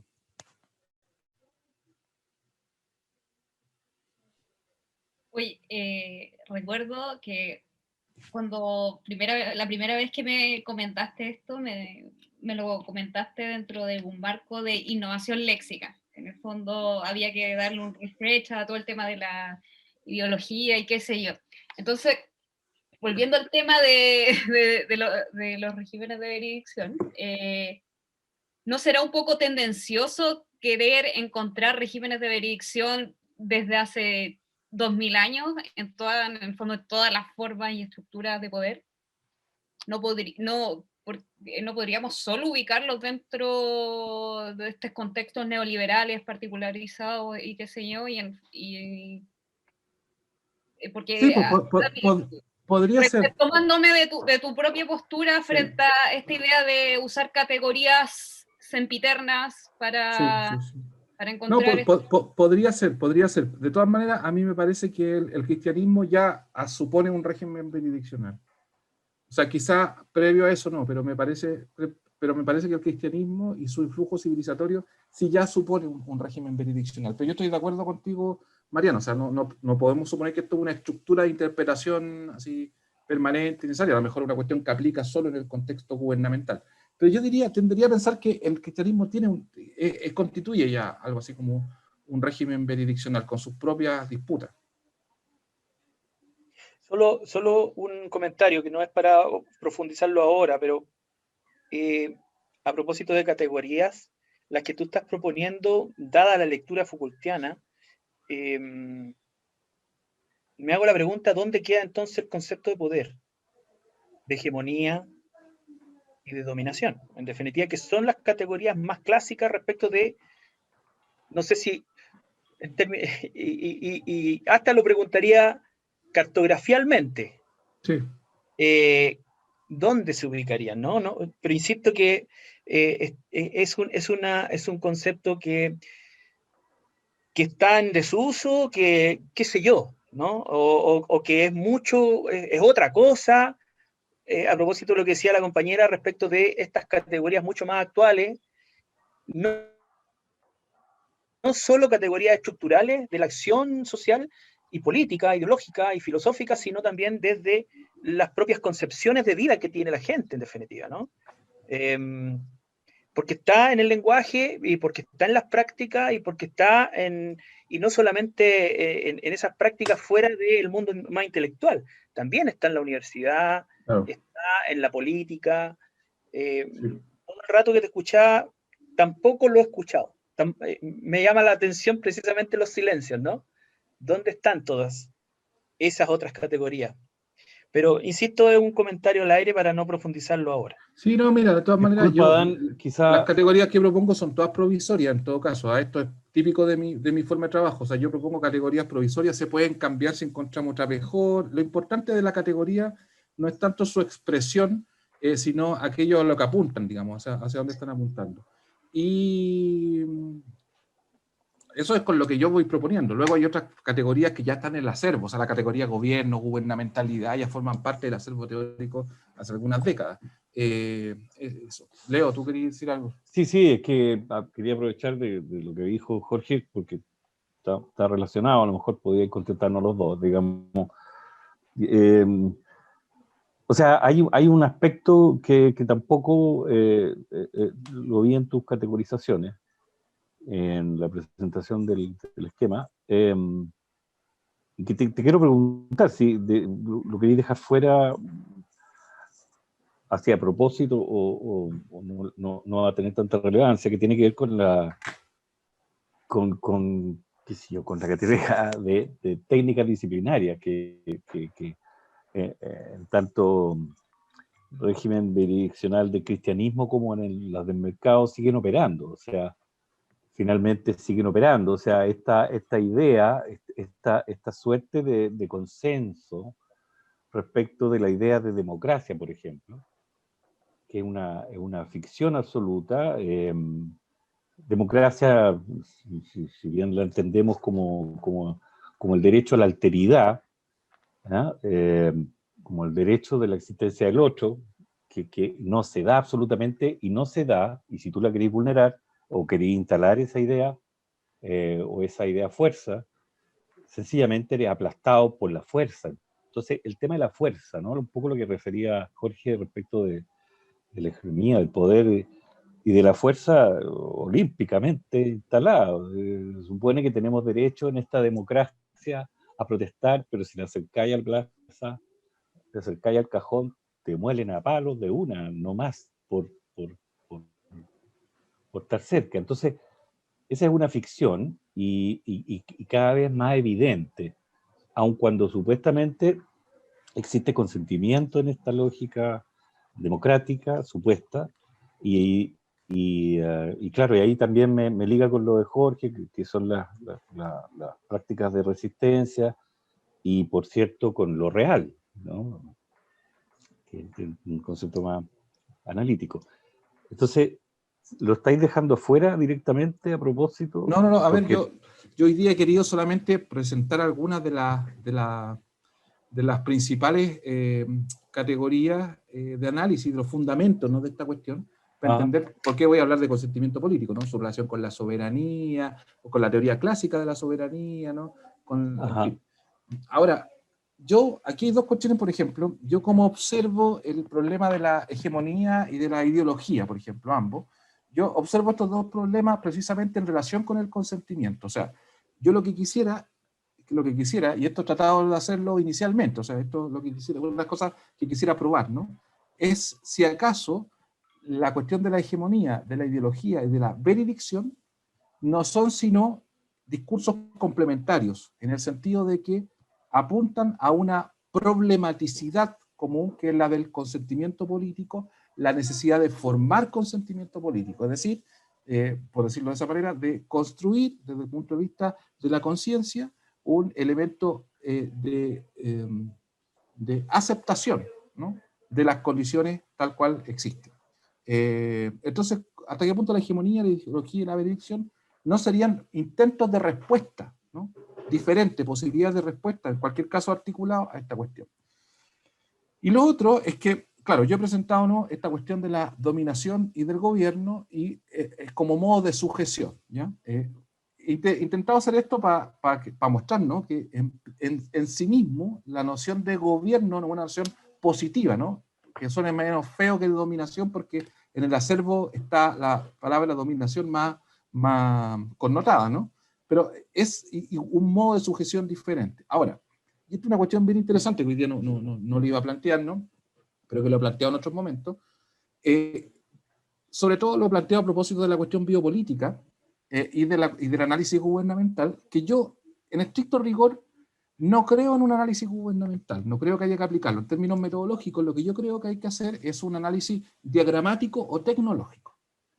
¿Qué significa esto? Que un diagrama tecnológico incluye distintas formas tecnológicas de poder. Es decir, hoy día, y no solo hoy día, sino que podemos analizar, por ejemplo, en Chile, todo el periodo neoliberal post-dictadura, ¿no?, el periodo neoliberal de la concertación, y uno no va a encontrar ahí solo, exclusivamente, tecnologías gubernamentales. Uno va a encontrar tecnologías disciplinarias e incluso tecnologías soberanas, en el sentido de la definición Foucaultiana del poder soberano, que es el poder de dar muerte, ¿no? ¿Por qué? Porque la descripción, ¿no?, biopolítica, gubernamentalidad, soberanía, es una descripción abstracta, pero al momento de analizar los hechos históricos y las relaciones sociales concretas, lo que tenemos es un diagrama de fuerzas tecnológicos, ¿ya?, y que está ahí construido. Y esto se acentúa más o menos. O sea, por ejemplo, ahora estamos, yo por ejemplo soy de la idea que en Chile el Estado de Derecho se rompió con el asesinato de Catrillanca. Creo que ese es un punto de inflexión que rompe el Estado de Derecho, porque no se puede, en un Estado de Derecho que no es soberano, ¿no?, que Estado de Derecho, o sea, la expresión rule of law, el Estado de Derecho tal cual es concebido desde la concepción alemana del Estado de Derecho, ¿no?, se opone al Estado soberano. En el Estado soberano tú no puedes dar muerte desde esa perspectiva, pero menos todavía hacer lo que sucedió en este contexto. El Estado no puede dar muerte a un ciudadano, pero además que los agentes del Estado construyan un montaje, sean respaldados en ese montaje por agentes del Estado, de otra institución del Estado, que salga un ministro saliendo por la tele diciendo, mira, yo vi el video, un video que no existe, ¿no? Entonces, lo que tienes tú es que distintos organismos del Estado, porque el Estado no es un conjunto unitario, ¿no? Pero distintos organismos del Estado están de alguna manera contribuyendo en esta cuestión. Bueno, a mí me parece, por ejemplo, que ahí se quiebra el Estado de Derecho de ahí para adelante. Y, por ejemplo, es diferente observar los componentes autoritarios, disciplinarios o incluso soberanos en ese momento que antes, ¿no? O sea, por ejemplo, actualmente estamos viviendo no solamente una exacerbación de los componentes disciplinarios, sino que directamente soberanos, ¿no? Como dispositivo. Y esto era analizable antes. O sea, por ejemplo, uno podría haber pescado, no sé, por ejemplo, el año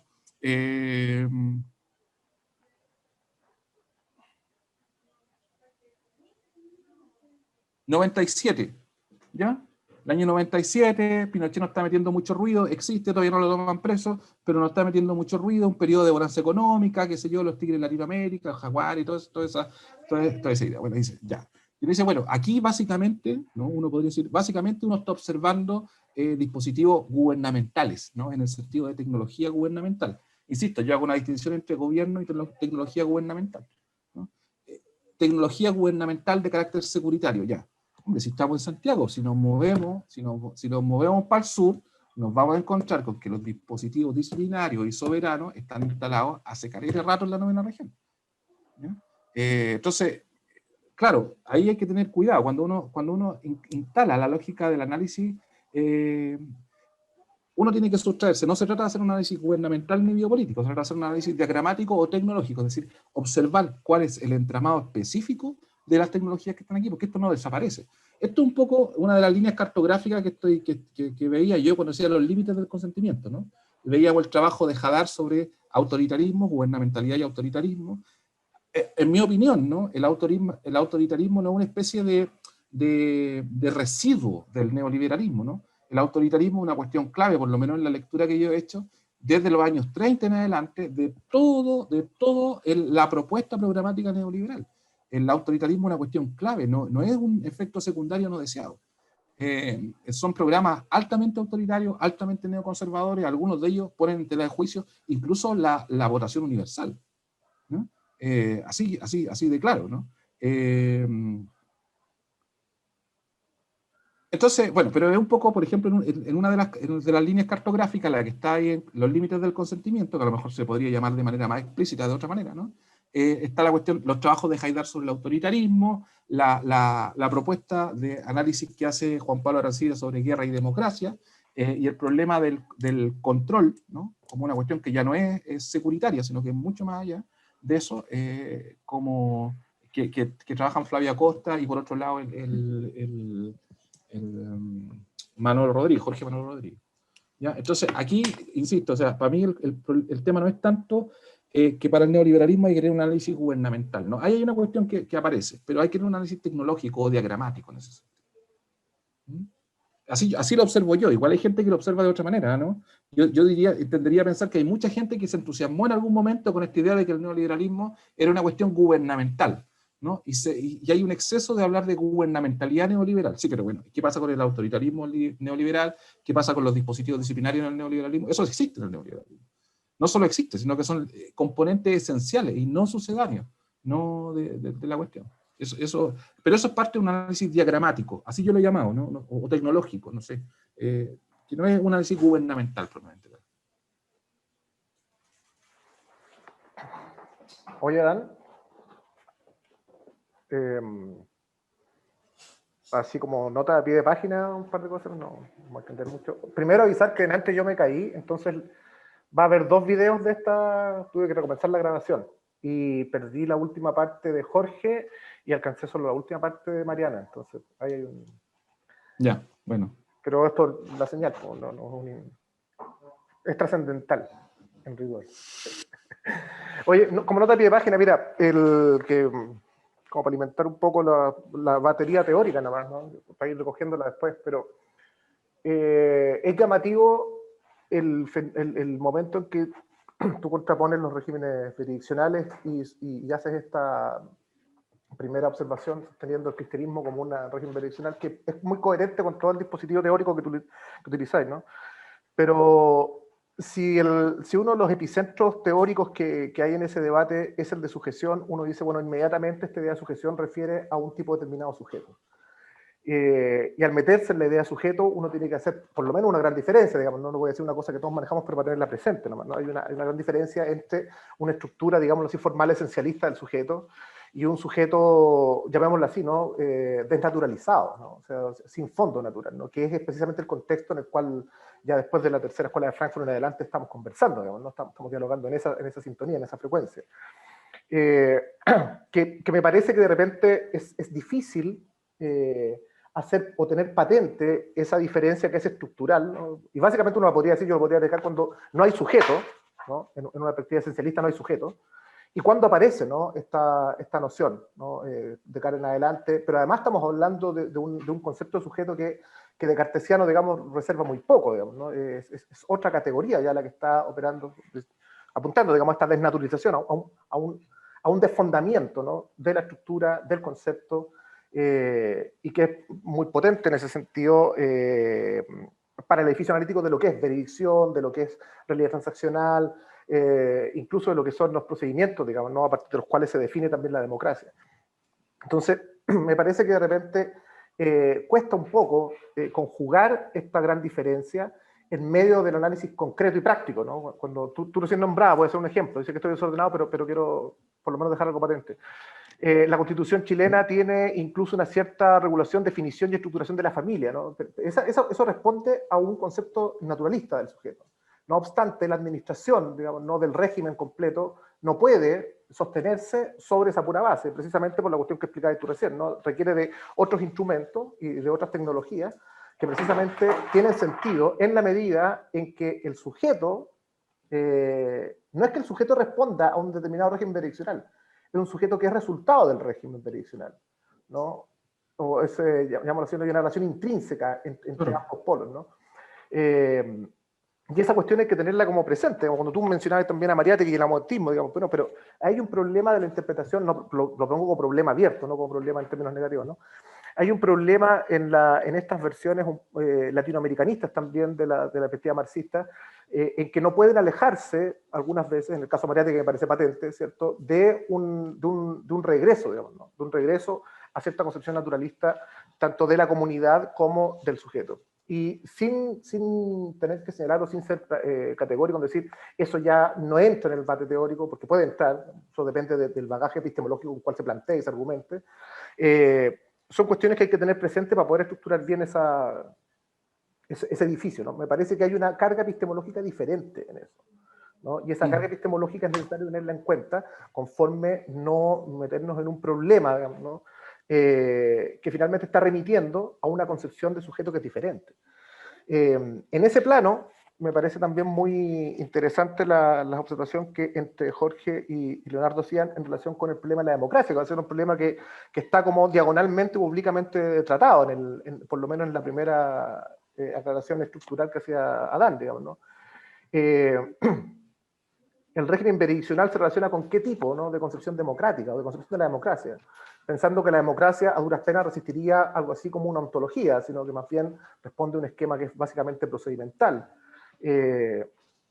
Hay cuestiones allí o elementos, vectores que habría que tomar con cierta detención y con mayor precisión a lo largo del debate y las discusiones para tejer esa relación, ¿no? ¿Qué relación existe entre el régimen jurisdiccional y el concepto de democracia? Si es que eso es parte o no, ¿cierto? Será parte o no del debate general del grupo, ¿no? Eso como nota de pie de página, porque no quiero metafisicar. Sí, no, está interesante. Mira, estuve leyendo en la semana una columna de Fernando Broncano a propósito del antihumanismo en Hayek. Y yo lo había, creo que lo había conversado en algún momento, por lo menos con la Mariana, que hay una cuestión bien curiosa, por ejemplo, en la cuestión de la teoría del capital humano, ¿no? Tal como es presentada al menos por Gary Becker, porque tiene otras variables también. Pero ahí, precisamente, es muy congruente, por decirlo así, se siente se amolda muy bien a las necesidades que la crítica, la teoría crítica contemporánea tiene respecto al sujeto. Porque es precisamente un sujeto no esencialista, ¿no? A diferencia, por ejemplo, de la economía política clásica, que consideraba, ¿no?, un sujeto a priori, un sujeto natural, ¿no? Que suponía que actuaba por su propio interés, ¿no? Racionalmente, y por lo tanto puede asumir que existe una teoría de la acción racional, ¿no? Y entonces, esa economía política clásica asumía, puesto que existe este sujeto, ¿no?, que es así, naturalmente, ¿qué economía podemos pensar, ¿no? El interés, la racionalidad, ¿qué procesos podemos pensar puesto que existe este sujeto? Y lo de Becker es completamente al revés. Lo de Gary Becker dice, bueno, puesto que sabemos qué economía queremos una economía de mercado que funcione como competencia, ¿qué sujeto necesitamos? ¿Qué sujeto necesitamos construir para que esto funcione? Entonces es interesante porque yo siento que en ese sentido, por lo menos cierta, porque hay ciertos posicionamientos neoliberales, sobre todo los que están más relacionados con el ordoliberalismo alemán, que son más naturalistas en este sentido, ¿no? Ciertos posicionamientos del neoliberalismo han recogido, por decirlo así, se han hecho parte, ¿no?, de esta crítica al sujeto, ¿no? Y consideran un sujeto que no, vamos, dejemos de lado estos naturalismos, ¿no? Me acuerdo de Robke, que decía, ¿no?, estas fábulas teológicas, dejemos de lado estas fábulas teológicas, ¿no? Aquí no hay mercado natural, el mercado se construye, hay que construirlo, tiene que construirlo el Estado. Tenemos que poner las condiciones concretas para que el Estado construya mercado, si el Estado no funciona solo. O sea, el mercado no funciona solo, no tiene dejemos estas fábulas teológicas. No hay sujeto tampoco, hay que construir un sujeto al que nos convenga, como queramos. Entonces, esa parte también es interesante, hay que tenerla en cuenta a propósito de la cuestión. Lo que sí me llama la atención de lo que dice Felipe es una cuestión que a lo mejor tengo que repensar a propósito de este esquema histórico, que claro, a lo mejor es complejo hablar de sujeción respecto de los procesos antiguos, ¿no? Sobre todo a partir de qué lugar ocupa el sujeto en los procesos antiguos, ¿no? Entonces, a lo mejor hay que hablar de sujeción política, ¿no?, específicamente. Me había encantado, había llegado esta expresión sujeción y me había encantado, que encontraba que resumía tantas cosas. Pero ahora me entra la duda a propósito de que, claro, vamos a hablar de sujeción, por ejemplo, en los regímenes soberanos del siglo IX, cuando la idea misma de sujeto es mucho más difusa. Bueno, puede ser, no sé. No es que nunca haya existido sujeto, ¿no? No existía como existió después, ¿no? Pero sí, hay una cosa que habría que darle una vuelta. Por el momento me sigue gustando sujeción en todo caso. Pero hay una cosa que es interesante, ¿no?, a propósito de esta cuestión. O sea, yo creo que una de las, en ese sentido, es una gracia epistemológica del neoliberalismo, que logra recoger la crítica al sujeto, ¿no? Y la ocupa, la usa también. O sea, por lo menos ciertos sectores neoliberales yo creo que tienen una concepción a posteriori del sujeto.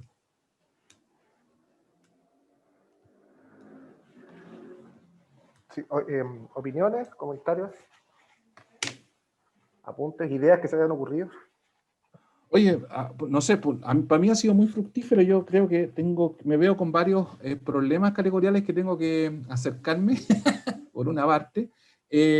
Por otro lado, siento que más o menos logré explicar de manera más o menos razonablemente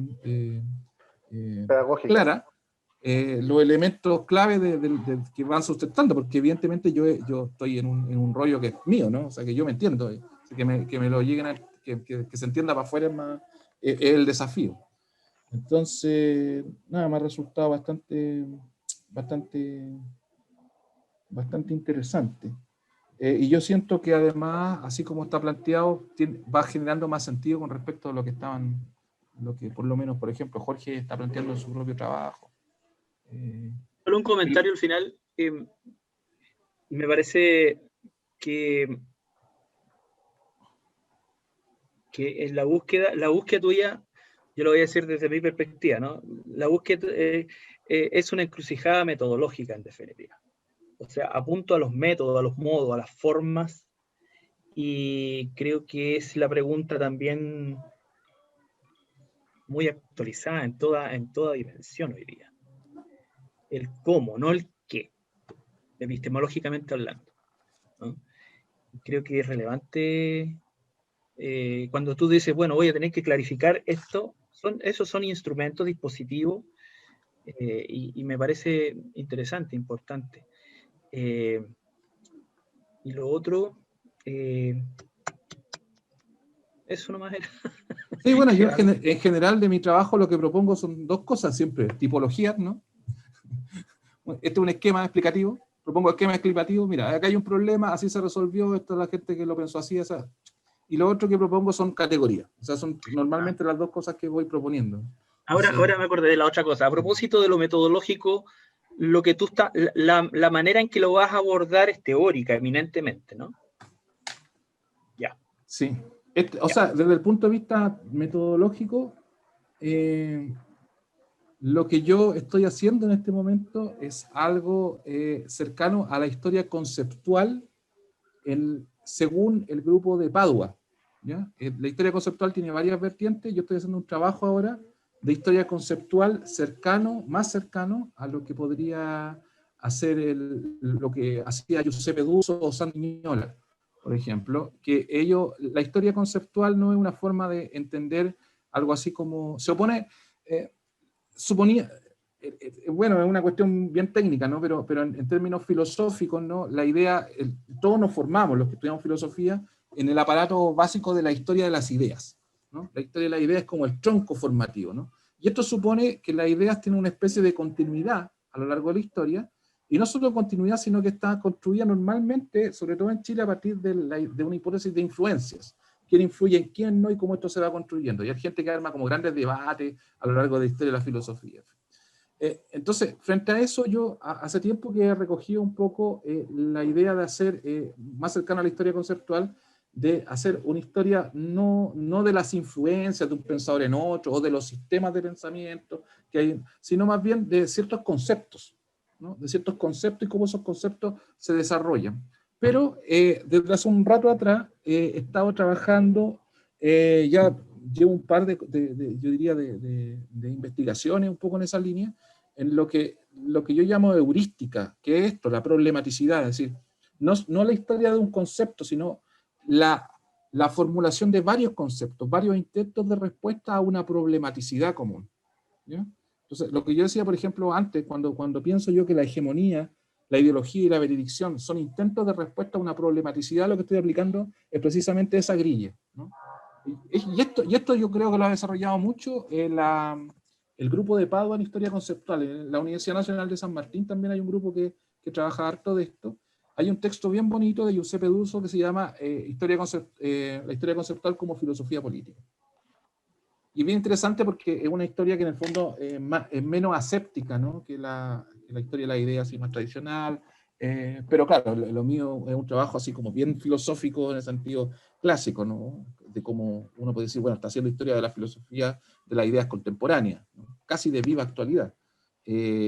Pero con esta óptica, ¿no? Con una óptica que en el fondo trata de enfatizar la problematicidad, no tanto ni las obras, ni los autores, ni su evolución, ni su influencia, sino la problematicidad y cómo los distintos intentos de respuesta a esa problematicidad son cosas que dialogan, se disputan, conflictúan, en fin. Entonces, en términos metodológicos, es un poco así el trabajo, ¿no? que estoy planteando. A Quiñola a lo mejor en algún momento también convendría invitarlo, porque Quiñola sabe harto de estas cosas, y además, como te digo, el trabajo de él es bastante similar en ese sentido. Pero eso es un poco la cuestión metodológica, a propósito de lo que decía Jorge, esa es como la... Yo cuando lo presento al Fondecir o a evaluación, siempre digo, desde el punto de vista sistemático estamos en la filosofía política, desde el punto de vista histórico, cronológico, estamos en historia de la filosofía contemporánea. Para que la gente lo metan en el manual, digamos, pero desde el punto de vista así más, claro, es historia conceptual desde una perspectiva más de filosofía política y aludiendo un poco a la problematicidad de la cuestión, ¿no? O sea, en el fondo, ¿cuál es la pregunta con todos estos intentos de respuesta? Porque uno estudia teoría y al final estudia intentos de respuesta, ¿no? Estudia Althusser, estudia Gramsci, estudia Foucault, estudia intentos de respuesta, pero intentos de respuesta ¿a cuál pregunta? ¿Cuál es la pregunta? Entonces, eso es lo que yo quiero tratar de de observar siempre, ¿no? Y para mí la pregunta en este caso es la sujeción. Yo creo que esa es la pregunta común del periodo, ¿no? La pregunta por la sujeción. Y por eso también toda la crítica al sujeto, la que aludía Felipe. O sea, yo creo que mucho de la crítica al sujeto tiene que ver con esta cuestión, pues, de que hay una problematicidad respecto a la cuestión de la sujeción, ¿no? Y esa problematicidad burbujea respuestas, burbujea teorías, burbujea para distintos lados. A propósito de eso, yo quisiera, o sea, porque además es parte de lo que yo estoy trabajando para la tesis.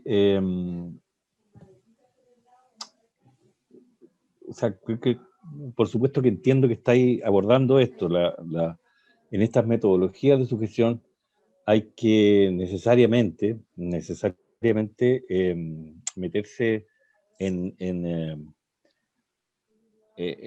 aquellas cuestiones en aquellas cuestiones que deben sortear estas tecnologías de sujeción para lograr eficacia. Y entonces, cuando nos metemos a entender qué es lo que deben sortear para lograr eficacia, de vuelta aparece la noción de sujeto ¿no? que estábamos hablando. Y bueno, y ahí también necesariamente no podemos eludir a la conceptualización psicoanalítica, ¿no? Sí, pues. No, sí, por eso digo, o sea, yo le decía a Felipe, entonces, yo creo que tu investigación es como la contracara de la mía, es como el complemento clave, porque además tú te estás preguntando por la revolución, por el deseo de revolución, y yo me estoy preguntando por el consentimiento. Sí, todo claro. lo contrario. ¿Sí? O Ahora, sea, y yo uso al sujeto lacaniano para conceptualizar esto, o sea, como... Sí, pues. Sí, pues, no, sí, o sea, yo siento que, por ejemplo, o sea, precisamente tu investigación es como por decir, no sé, la otra cara de la moneda de esto, ¿no? Yo te estoy preguntando, o sea, yo igual me voy a preguntar por el quiebre del consentimiento, ¿no? Pero lo estoy mirando desde ahí, desde la sujeción. En cambio, tú estás mirando esto ya directamente de quién rompe con esta cuestión, ¿no? Sí, claro. Sí, bueno. No, esa parte yo espero que sea entretenida, toda esa parte de poder complementar con esa cuestión. Sí. Bien. Insisto que todavía me queda meterme en elementos como el régimen de veredicción, las funciones verediccionales y la realidad de transacción. Todavía me queda meterme por tratar de clarificar esto para ver cómo funciona. Y estamos escribiendo un artículo con la Mariana sobre el régimen de veredicción. Espero que con ese nos pueda ayudar. A lo mejor con ese ya nos saltamos la cuestión de la veredicción y con eso ya queda claro. No lo sé. Vamos a ver. En todo caso, Adán, esto de las realidades transaccionales y lo de la veredicción debieran ser el centro de la siguiente reunión, ¿no? Podría ser. Sí. Podría ser. Sí, lo que me preocupa sí es que, bueno, de todas maneras, podremos hacer eso, ¿no? Porque yo creo que todavía me parece que pensábamos que a lo mejor Jorge podía exponer todavía, o la Mariana tal vez, a propósito de la tesis de Magíster, ya que estaba a estar bien conectado. Lo único, puedo hacer eso, que la próxima vez poner sobre eso. Lo que sí me gustaría solamente tener una salvaguarda, y es que mi proyecto no es solo explicitar categorías, ¿ya? Estoy haciendo eso al principio para poder hacerlo. No es solo explicitar categorías, o sea, quiero armar el mapa, no cartografiar el mapa de estas reflexiones.